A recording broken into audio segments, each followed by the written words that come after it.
পহেলা August থেকে ইউরোপীয় ইউনিয়নের সদস্য দেশগুলোর ওপর ৩০% শুল্ক আরোপের হুমকি দিয়েছিলেন ডোনাল্ড ট্রাম্প। মার্কিন প্রশাসনের সঙ্গে আলোচনা চললেও পাল্টা পদক্ষেপ কি হবে তা ঠিক করেছে ইউরোপীয় কমিশনও। ৯৩ বিলিয়ন ইউরোর মার্কিন পণ্যে পাল্টা শুল্কারোপের পরিকল্পনা করছে তারা। কমিশন বুধবার ঘোষণা দিয়েছে তারা ২১ বিলিয়ন ও ৭২ বিলিয়ন ইউরোর দুটি আলাদা শুল্ক তালিকা অনুমোদনের জন্য ইউরোপীয় ইউনিয়নের সদস্যদের কাছে পাঠাবে। এই পাল্টা শুল্ক কার্যকর হতে পারে ৭ আগস্ট থেকে।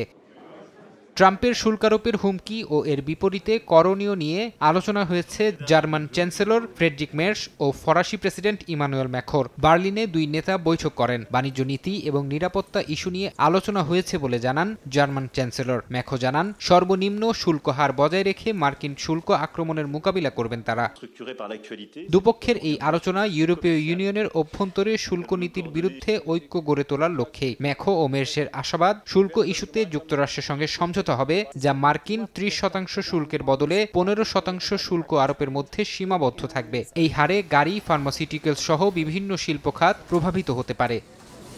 ফারহাদ চৌধুরী, সময় সংবাদ।